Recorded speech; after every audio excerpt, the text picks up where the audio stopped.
She's so fine. Hell of her, blows my mind. Hell of her, lights my day. What's good, guys? So as you know, I've been doing this series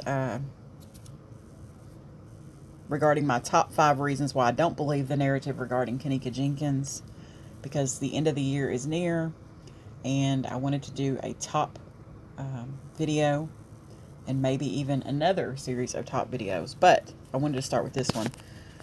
I have big goals and I don't know if I have enough time, but regardless, the narrative regarding Kenneka Jenkins being that the one that Rosemont Police Department has set up for us, that Kenneka became intoxicated at the party at the Crown Plaza and stumbled her way through the hotel, ended up in the kitchen where she walked into this freezer,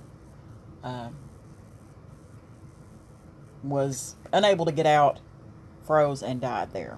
All right, I don't buy it.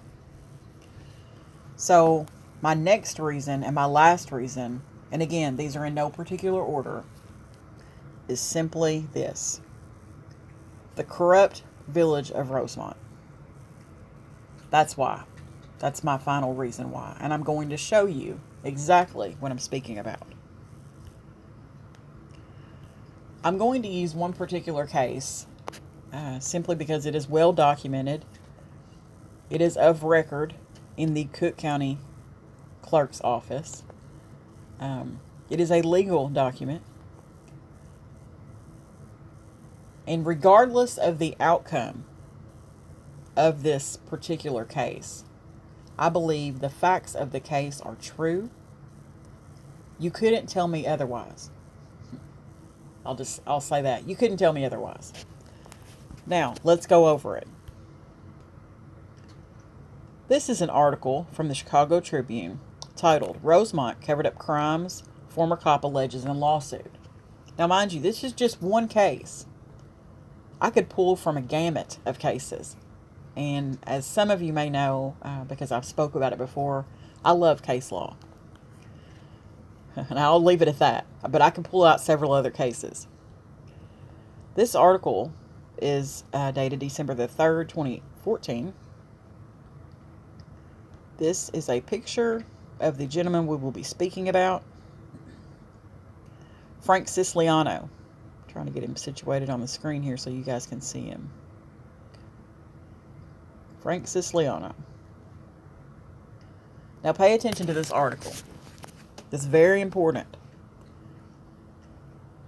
A former top police officer in a controversial suburb has accused village officials of covering up crimes and misconduct tied to themselves and those close to them. In a lawsuit filed last week in Cook County, former Rosemont police commander, he was not a peon, he was not a beat cop, he was a commander, Frank Siciliano, claims he was ousted in part for refusing to go along with the alleged cover-ups in the small town in the shadow of O'Hare International Airport. Siciliano also alleged he was pushed out for refusing to back down from a compensation claim over a back injury. An attorney for the village of Rosemont, Peter Koblenz, said in general that village officials did nothing improper, but he couldn't discuss specifics. Of course he couldn't. He's quoted as saying, "The village does strongly dispute the allegations in the case, and the village intends to vigorously defend itself in the lawsuit." In his lawsuit, Siciliano claims he was pressured to ignore illegal activities or told not to investigate or pursue illegal activities committed by certain civilians and certain officers. That included pressure not to investigate the involvement of steroids in an officer's 2012 suicide, according to the lawsuit. Allegations of favoritism have been made before in Rosemont. Another former officer complained of it in a 2006 lawsuit settled by the city. But the latest allegations come from someone who spent 3 decades in the department, climbing to one of the highest positions in a town largely controlled by one family, the Stevenses. The state attorney general had accused the family patriarch, the late Mayor Donald Stevens, of having mob ties. The former officer who sued claimed favoritism was shown to a drug dealer and drunken drivers tied to village officials. And a 2012 Tribune Metal Watchdog investigation found the family profits not just from lucrative salaries, but from town contracts and political funds heavily financed by other town vendors. The family has denied wrongdoing in all cases, and current mayor Bradley Stevens, the late Donald Stevens' son, has made no apologies for what he has said is his family's role in building what he described as a well-run town with no favoritism. The latest lawsuit alleges a far different picture, claiming misconduct by the police chief, Donald Stevens III, the grandson of the patriarch. Siciliano alleges the chief ordered him not to discipline an officer for misconduct after the officer claimed he knew the chief used steroids, according to the lawsuit. Let me reread that so you can get that. This commander, Frank Siciliano, alleges that the chief ordered him not to discipline an officer for misconduct after that officer claimed he knew that the chief himself used steroids, according to the lawsuit. Siciliano also said he also was warned by the chief not to get involved in the investigation of an officer's suicide in 2012 that involved steroids. In that suicide, Siciliano alleged in his lawsuit, the chief implied to Siciliano that certain evidence, such as steroids, was removed from the suicide scene before a formal investigation began on the death. Siciliano responded by telling the chief he wouldn't lie if asked about what he knew, according to the lawsuit. So what he's saying is that this commander, Frank Siciliano, is saying that the chief of police implied to him in a conversation that certain evidence from this officer's suicide that related to steroid use was removed before a formal investigation began on the death. There is no indication in the lawsuit that investigators did interview Siciliano. State police typically handle investigations of suspicious deaths of police officers.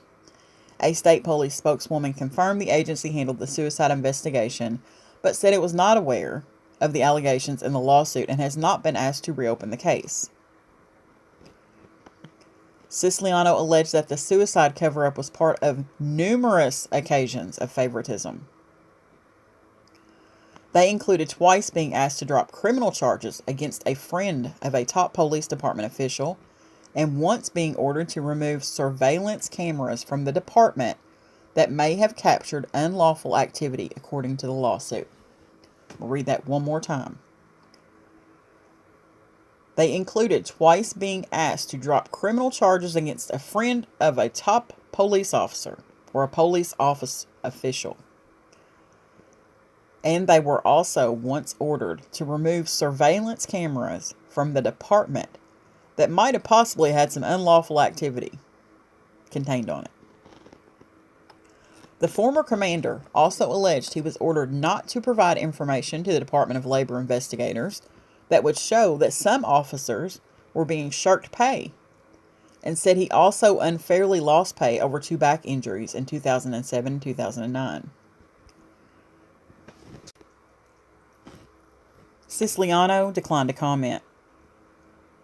His attorney, Arthur Ehrlich, also declined to detail the allegations. In his lawsuit, the former commander, now remember he spent 3 decades there, said his career came to an end because he refused to show favoritism, lie for the department, or back down from his injury claims.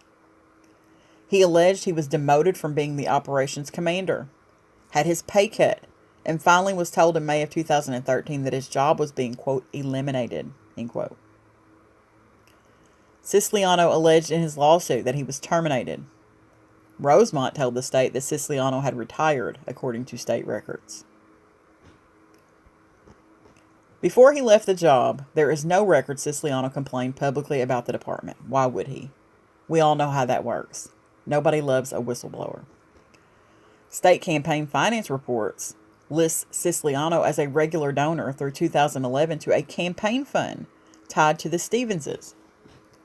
And he wrote a letter to the editor of a local newspaper in 2009, lauding the family for not allowing video poker in Rosemont, saying, quote, "We enjoy great leadership in Rosemont," end quote.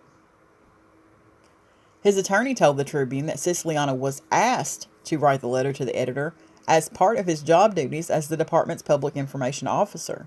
I don't doubt that one bit. It was one role among many in a career that included gathering evidence, running the SWAT team, and commanding the operations division, according to a resume provided by Ehrlich. As for the political donations, Ehrlich said there was an, quote, "implicit expectation," end quote, that employees would donate to the fund. The Stevenses in the past have denied pressuring people to donate to their political funds. And if you believe that, let me tell you, Rosemont is run with an iron fist by the Stevens family. And it is because of that control that the Stevens family has over the village of Rosemont that I believe what Commander Frank Siciliano alleges in this lawsuit. This man spent 3 decades, remember, at this department. I believe he knows exactly what he's talking about. Actually, I believe he held back on information he had regarding the village of Rosemont and the Rosemont Public Safety Department. And also, like I said, regardless of the outcome of that lawsuit, it doesn't matter. This man has credibility because they bumped him up to commander and he spent 3 decades there. This is not some peon off the street. This man did his time in the village of Rosemont. He knows what he's talking about. I firmly believe in what he is saying is true. And then, coincidentally, they speak about surveillance cameras.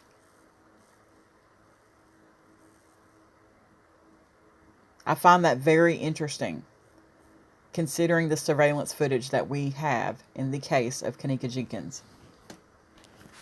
So with that being said, that is my last and final reason. I could go on, but I thought a top 5 would be pretty sufficient. But to put it mildly, the village of Rosemont is a swamp that should have been drained long ago. And I'm going to end this video here, and I appreciate you for watching this series. Thanks, guys, and have a great day.